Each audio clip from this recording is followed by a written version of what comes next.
Oh, hello, my Bill 5000 Nation. How is everyone doing today? Alright, sorry for the lateness of the video. We ended up selling my birthday yesterday. My birthday's today, actually, May 17th. But we celebrated my birthday over the weekend and into yesterday, so sorry about that. But I had fun. I really did. I had a blast. Alright, we are back with the Mr. Ballin video. It's a new one. This one is titled Police Prank Criminal on Camera. Oh, this is going to be interesting. Alright. Well, let's go ahead and get into today's story. Go ahead, turn the mics down low, put on something comfy, cup of something special. Let's get spooky. I wonder what they did to him.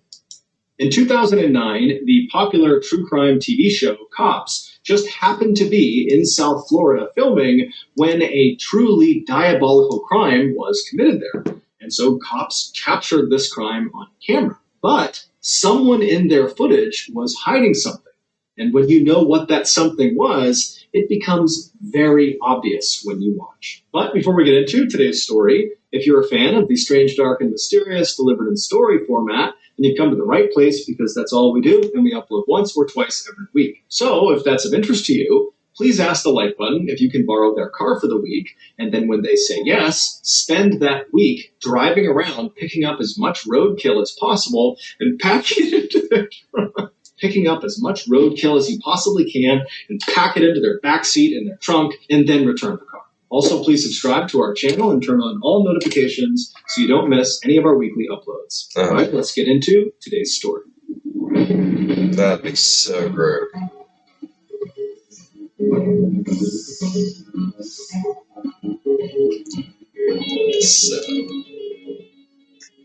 Michael DiPolito grew up in a very rough neighborhood in South Philadelphia where violence, drugs, and prostitution were just normal parts of everyday life. At a young age, like his parents, Michael became an alcoholic. He also developed a very serious drug addiction that he paid for by selling drugs. Michael would eventually drop out of high school, and not long after that, he became homeless and was living out on the streets, sleeping in abandoned buildings at night to stay warm. In 1993, when Michael was still in South Philadelphia, he was arrested for the first time.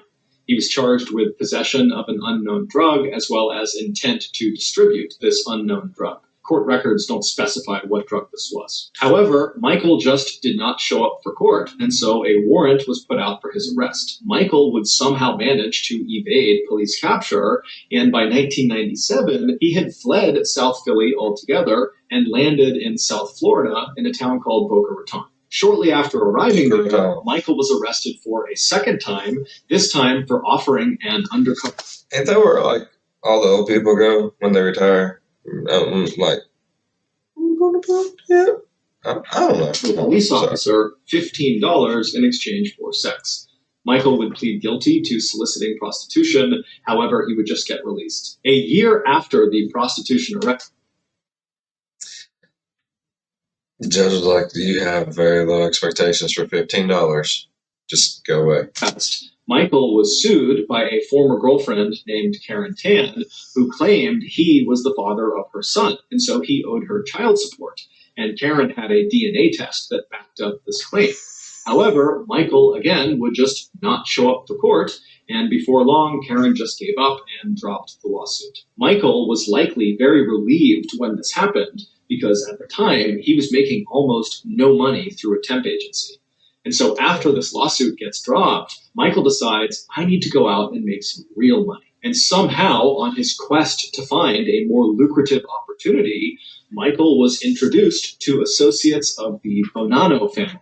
And the Bonanno family is one of the infamous 5 families that dominates organized crime across the United States. They are literally the Italian mafia. And after the mafia met Michael, they took a liking to him, and they did offer him a more lucrative, albeit illegal, opportunity. They gave him a role inside one of their so-called boiler rooms. A boiler room is not literally a boiler room. Instead, it's a group of fraudsters that use high-pressure sales tactics to steal money from unsuspecting victims. Typically, the way it works is the fraudster will cold call someone. Con artist. They will tell them that they have this great get-rich-quick scheme, but you got to give me your money right now if you want to be a part of it. And so when the victim says, okay, that sounds great, they wire the money along, the fraudster just steals their money. Michael, who was very charismatic and a natural salesman, got really good at tricking people into giving him their money. And so eventually, Michael realized he could make a lot more money if he started his own boiler room, where his commission could be much higher on the money he stole.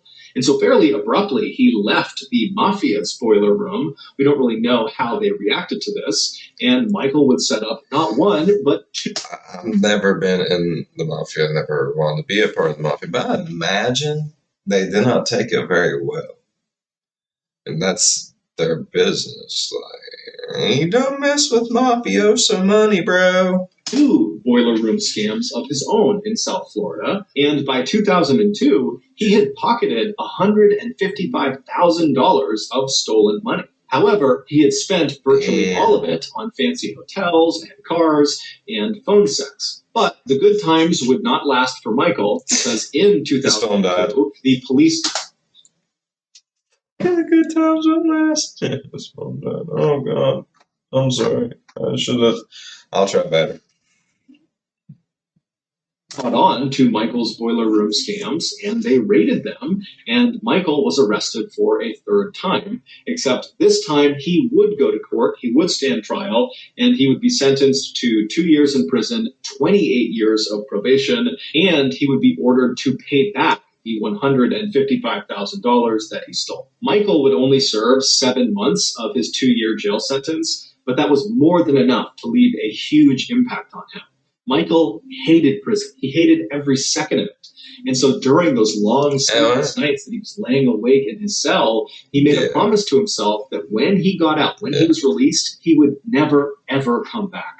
And so in 2003, when he was released, he immediately entered a sobriety program. He also started going to the gym every morning, and he began studying for his GED, which is a high school equivalency test because he didn't get his high school diploma. After he successfully earned his GED a couple of months later, he would also start a legal business. It was a digital marketing firm that was called Mad Money Inc. Over the next several years, Michael would do his very best to stay on the straight and narrow and not get in trouble. And for the most part, he did that. By 2008, Michael was still sober, despite a few setbacks, and he was still very focused on his physical fitness and his health, and his business, Mad Money, was doing quite well, earning him nearly $100,000 a year. But his love life had become a bit messy. Michael had gotten married back in 2007 to his long... Man, ain't that how it goes? I mean, the country song gets us all, people. The country song gets us all. It's live. Girlfriend named Maria Luongo, who had stood by him when he went to jail. But that year, in 2008, when Michael was 38 years old, he cheated on Maria with a 26-year-old real estate agent named Dalia Mohammed, who he met at a Starbucks. And instead of their affair being a quick fling, as they likely both intended it to be, Michael and Dalia quickly fell in love. And when that happened, Michael went to his wife Maria and he told her, and then he divorced her. Just 3 days after the divorce finalized, Michael and Dalia went to the courthouse and they got married. The newlyweds would move into a brand new condo that Michael had purchased for them in Boynton Beach, which is a beautiful town in South Florida. And for a time, their life was perfect. They knew it was a little outrageous the way they had met each other and how quickly they had fallen for each other, but they didn't care. They got along great and they were excited about the future. But their perfect life... That's amazing, like, to be able to switch your life around like that. Yeah, you can't get no better. You really can't. So, I'm glad. Laying awake at night in prison made him change his mind. It's not what he was doing at nighttime in prison.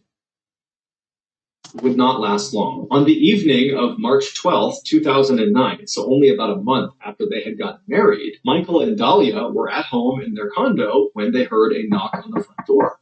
And so Michael went to the door, he opened it up, and much to his surprise, standing on the other side was his probation officer, and behind him was a whole bunch of police officers. And before Michael could even ask what was going on, the probation officer told Michael that they had received an anonymous call tipping them off that Michael was selling steroids and ecstasy pills and other drugs out of his condo. Michael would tell the probation officer that there was no way that was true. He is not selling any drugs. He's sober. He's not doing that. And so eventually Michael just stepped aside and said, "Please come in, search my condo. I have nothing to hide." And so sure enough, the police, they would go into his condo, they would search it, but they wouldn't find anything, and they would leave. And so after the police had gone, Michael and Dahlia found themselves just standing in their condo, completely dumbfounded. But instead of trying to get to the bottom of it right then and there about who had called and why, they just decided it was best for them to just leave their condo for the night and go stay at a nice hotel. So they packed up some bags, they left their condo, which was a total mess from the police search, and they went to the hotel and they had a nice night together. The next morning, when they got up and headed down to the parking lot, they saw up ahead, standing around Michael's car, was Michael's probation officer as well as several other police officers. And so Michael and Dahlia are looking at each other like, what is this, again? And so they hustle on over to Michael's car, and before they can even plead their innocence to Michael's probation officer, he stops Michael and just says, "Look, we got another anonymous call, this time telling us that you are selling drugs out of your vehicle, and so we need to search it." And so Michael is just totally beside himself, but he says, "Look, go ahead, search it. There's nothing in the car." And so sure enough, the police would open up his car, they'd rip it apart, but again, they wouldn't find anything. Over the next couple of weeks, the only thing Michael and Dahlia ever wanted to talk about was what the heck was going on. Who is placing these anonymous calls? That is weird. I mean, the X, it's got to be the X, right? Claiming that Michael was selling drugs out of the condo and out of the car. It just didn't add up. They wanted to believe that this was all just one big mistake, but in the back of both of their minds, they were thinking about Michael's very checkered past and his previous dealings with the mafia and with people he had clearly ripped off. And so maybe there was someone in his past that was looking to get back at Michael and maybe get him arrested and sent back to jail. Fast forward to March 29th. Maybe his special friend in jail missed him and wanted him to come back. So 17 days after that first raid on their condo, and that night, Michael and Dahlia had been eating dinner at a restaurant, and when they left and headed out to the parking lot, once again, standing around Michael's car, were several police officers clearly waiting for him to return. And so without even needing to ask why they were there, Michael and Dahlia, they go over to them and they just start pleading with them to understand that this is a setup. We do not have drugs in this car. We don't know what's going on here. Please, you got to understand that someone's doing this to us. But this time, when they searched his car, they would find something. Oh, God.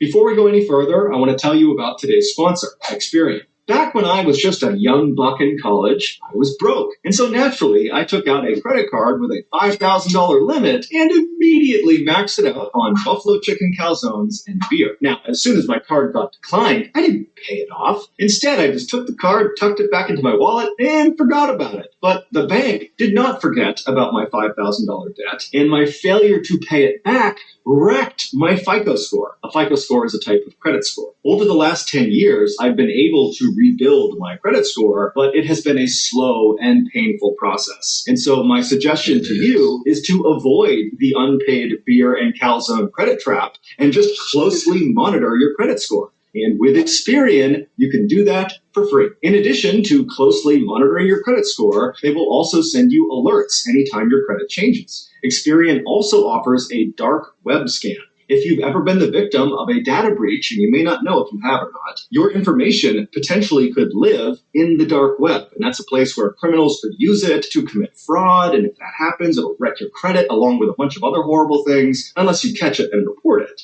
And on that, if you do find inaccuracies on your credit report, you can easily submit disputes and track those disputes on Experian's online dispute center. It is time to take charge of your credit. Get Experian credit monitoring, alerts, your FICO score, and that dark web scan all for free. Just go to Experian.com/MrBallen. Again, that's EXPERIAN.com/MrBallen. Okay, back to the story. We will do that. After searching Michael's car, the police would find a small bag of cocaine stuck inside of a cigarette carton tucked underneath his spare tire in the trunk. And when Michael saw them pull the cocaine out, he began to cry because he knew, even though it was not his and he had not put it there, that he was going to jail because he was going to get arrested for possession and he was on probation and he was screwed. And so he just begins crying and pleading with police to understand that the cocaine was not his. He swears it's not his. Meanwhile, Dahlia, she's looking at the drugs and now she's second guessing herself. Is Michael lying? Is he actually selling drugs? And he's been lying to me too. But when she sees her husband crying hysterically and looking so sincere, she believes that he's got to be telling the truth. Yeah. So pretty soon she was standing beside Michael and pleading with police as well to let them go, that this was totally just a setup. And amazingly, these police officers who were aware of the previous raids on Michael and Dahlia's property, they told them, look, we do think this is pretty suspicious that somebody keeps calling in about you selling drugs and now magically the drugs are in your car. And so what we're going to do is we're going to confiscate this cocaine. We're not going to arrest you. Instead, go home, be safe, call us if you see anything strange, you hear anything strange, and we're going to begin investigating to figure out who is making all of these calls. And so Michael and Dahlia were totally relieved. They should have been doing that from the first couple times. To hear this. But at the same time, they were kind of terrified because clearly whoever was looking to get Michael in trouble now was prepared to break into his property in order to do it. And so what was stopping them from breaking into their condo and planting drugs in there as well? And so after these police officers left, Michael and Dahlia hopped in the car, they sped back to their condo, and they went inside and they searched it top to bottom, looking for any sign that anyone had recently been in there or if there were drugs or anything illegal inside of their condo. And after looking and finding nothing, they just locked their doors, shut their windows, shut the blinds, and just prayed that the police would be able to quickly identify who was doing this to them and make them stop. But over the next few months, the police would not figure out who this anonymous caller was because the caller stopped calling. And so, No. That's why they couldn't figure it out. So for a little while, Michael and Dahlia were convinced that the whole ordeal was over and done with, and they basically returned to their normal lives. But on August 5th, 2009, roughly 4 months after the cocaine was found in Michael's car, the anonymous caller would come back with a vengeance. On that morning at around 5:45 a.m., Dahlia left the condo, leaving Michael in bed, and she headed out to the local gym to get a workout in. Around 6:30 in the morning, she stepped off the treadmill and she looked at her phone and she saw she had a missed call from a number she didn't recognize, and this number had left her a voicemail. And so she calls her voicemail, she puts it to her ear, and as she's listening, her heart starts to race because it was a Boynton Beach detective telling her there had been some sort of incident at her condo and she needed to come back right away. Terrified, Dahlia grabbed her things and she ran out of the gym, she got in her car, and she called this number back. And when the detective picked up, she tried to get more information from him about what this incident was, what happened. And the detective would only say that it involved her husband, and he would explain everything when she came back. And so in a total state of shock, Dahlia turned on her car and she sped out of the parking lot and she headed back towards her condo. And when she turned onto her street and saw her condo, she hit the brakes and just stared. In front of her condo were all these police cars with their lights on, and police officers were walking around, and yellow crime scene tape was lining the outside of her property. And inside of the taped off area, there were all these crime scene photographers taking pictures of her condo. And so as Dahlia is sitting in her car at the top of the street, just staring at this crazy scene she's seeing, one of the Boynton Beach police officers sees her and walks up, and after confirming that she was Dahlia DiPolito, he said to her, leave your car here and come with me. And so Dahlia, who knows obviously something bad has happened, but really doesn't know the extent of it, she puts her car in park, she gets out, and she begins walking with this police officer over towards this cluster of 3 people that are standing right in front of her property. And it would turn out one of them was the detective who had called her on the phone. And so Dahlia is led over, and that detective, as soon as he sees Dahlia, he walks over to her, and he says to her very matter-of-factly that someone had called about a disturbance in their condo, and shots were fired, and unfortunately, her husband, Michael, was dead. Dahlia, who was totally hysterical, was gently led away from her condo into a nearby police car, and they would drive her to the police station where they would sit her down and begin asking her questions about her husband. And they would say to her, look, I know you just found this out, but we got to figure out what could have happened because a killer is on the loose. We need to find this person and stop them. And so at first, the conversation was really just Dahlia crying and the detective kind of calming her down. But eventually, she would tell the detective about the anonymous caller who kept calling the police and claiming Michael was selling drugs, and how she and Michael suspected that, probably the anonymous caller was connected to someone from his past, maybe someone from the mafia, or maybe one of the victims of his boiler room scam, or it could be any number of other people that Michael had done wrong in the past. And so the detective, he's taking diligent notes and he's listening to Dahlia. And then at some point in a break in the conversation, he says to Dahlia, okay, it's time to get serious. I need to know if you know this guy. And so Dahlia, she was kind of looking down and she looks up confused what he's talking about. And then the door opens and this huge guy in handcuffs walks into the room. Come here. Bring this guy in here. Get over here. Get over here. You know who this guy is? You've never seen him before. Do you know her? Yeah. What were you doing coming out of her house? You know her. It would turn out Dahlia was lying. She did know who that guy was. Almost immediately after marrying Michael 6 months earlier, she had stolen $200,000 from him, but apparently that wasn't enough for her. She needed the rest of Michael's money as well as his condo. And so she had been the anonymous caller. She was the one calling the police and tipping them off that Michael was selling drugs out of the condo and out of his car. She was the one who planted the cocaine in the back of his car because she wanted him to get arrested because he was on probation and he would go back to jail for a really long time. But when her efforts failed and Michael did not get arrested and so did not go back to jail, Dahlia moved on to plan B. She reached out to one of her ex-boyfriends and she asked him, hey, do you know any hitmen that could murder my husband? And the ex-boyfriend at first didn't think she was serious, but when she kept asking him about it and began offering. Like, no. Hey, no, you're just gonna be like, what do you do, bitch? Yo, like, what's going on? Why y'all fighting? People say stupid shit. You don't actually expect them to mean, hey, I want him dead.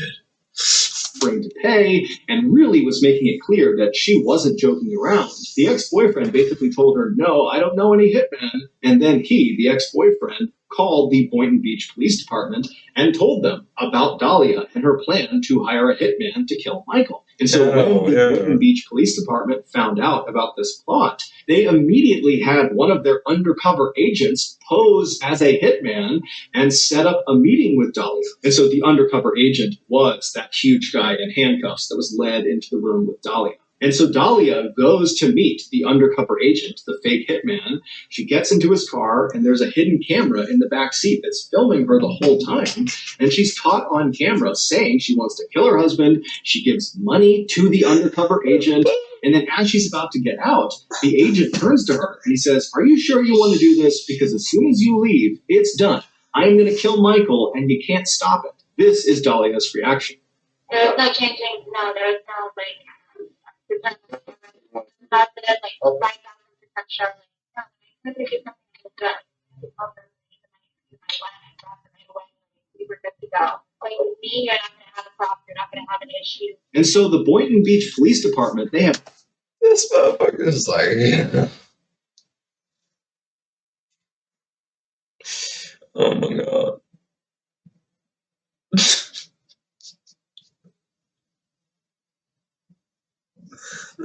It's really not where I thought it was gonna go. Like, what the shit kind of, oh my god.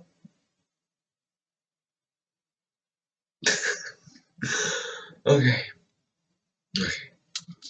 all this information about what Dahlia thinks is going to happen, and they decide they can use this information to set her up in the most elaborate way possible. And it just so happened the very popular true crime TV show, Cops, was filming in the area. And so the Boynton Beach Police Department allowed Cops to be a part of this elaborate setup. So they got to film everything that happened. So on the morning of August 5th, Dahlia got up and left her condo at 5:45 a.m. and headed to the gym, knowing, at least in her mind, that the hitman would be coming to her condo right after her, breaking in and shooting her husband twice in the head, because that was the plan they had come up with that was captured on film. And so after the police see her leave at 5:45 a.m., because they were monitoring the condo, they rushed in, they knocked on the door, and they got Michael to come downstairs. And he had no idea his wife was trying to kill him. So he comes to the door, he's totally confused, but he goes with them, and he's kind of ushered off to the police station. And then for about the next hour, the police set up a very convincing fake crime scene right out front of the condo. And then once it was all set up, that detective called Dahlia and left her a voicemail saying that, there's been this incident, you need to come back to your condo. That's great. And then a couple of minutes later, when Dahlia... Oh, that's great. I love it. I love the whole thing. Called them back and said, okay, I'm coming back to the condo now. That's when the TV crews for the Cops TV show, they kind of set up in the bushes and got ready to film what happened next. Listen, we had a report of a disturbance at your house, and there were shots fired. Is your husband Michael? Okay, I'm sorry to tell you, man. He's been killed. He's been killed. Damn. I mean, Oscar, right there. I mean, you just seen the pain and the anguish in her face. I mean, damn.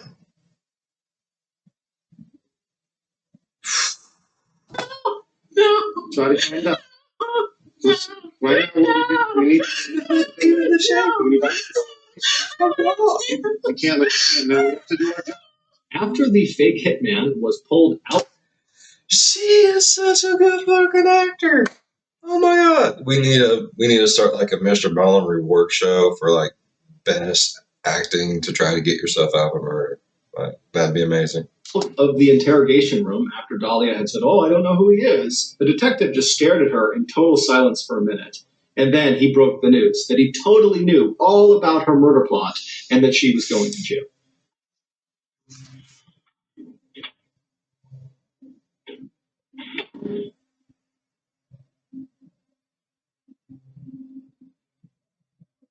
You're going to jail today for solicitation of murder. You're under arrest. That's an undercover police officer. Everything has been recorded. You were photographed in the convertible when you sat in his car in the front of CVS. What do you want to do? What do you want to do here? God, listen to me. I didn't do anything. You're going to jail. I didn't do anything. No, you didn't do anything. You're going to jail today. As soon as I'm done, they're going to come in here and handcuff you and take you to the Palm Beach County Jail, book you for solicitation of first-degree murder from your husband. Your husband is well on the line. Oh, yeah, thank God. No, he doesn't want to see you. He doesn't want to see you. After Dahlia was arrested, she was still sitting in that interrogation room when the Boynton Beach Police Department made a special point of walking Dahlia's husband, Michael, past the open door so she could see him. Here's her reaction. Oh my God. Why? Come here, please. Come here. Mike, come here. Come here, please. Come here. Why not? Mike, come here, please. Come here. No, he done heard you. I am 5,000% sure. It's 5,000% over.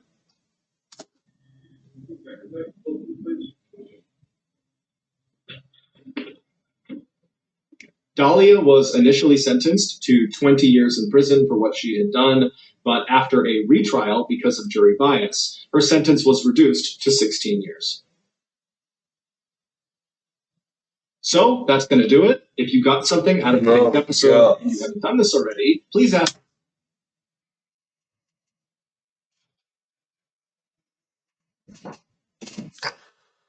Oh, that's great.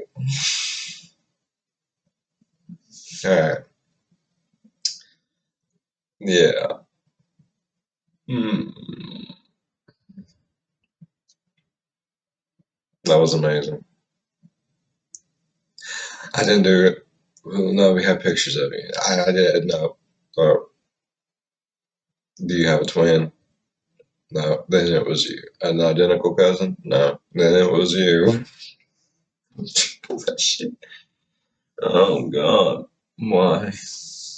Why? All right.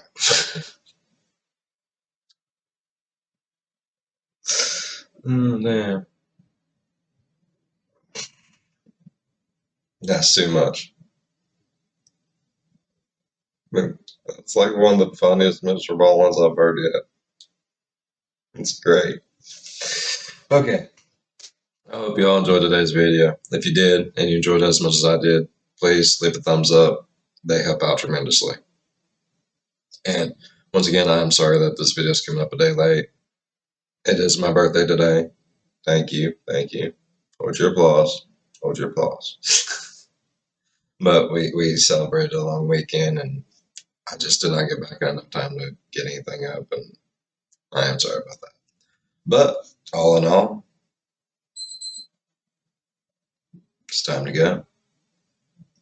So, if you're a fan of the spooky, scary Stranger Range, think about subscribing. If you enjoyed today's video, please leave a thumbs up. As always, be good to one another. I'll see you in the next one. Bye-bye. How did it do it? We have evidence. No.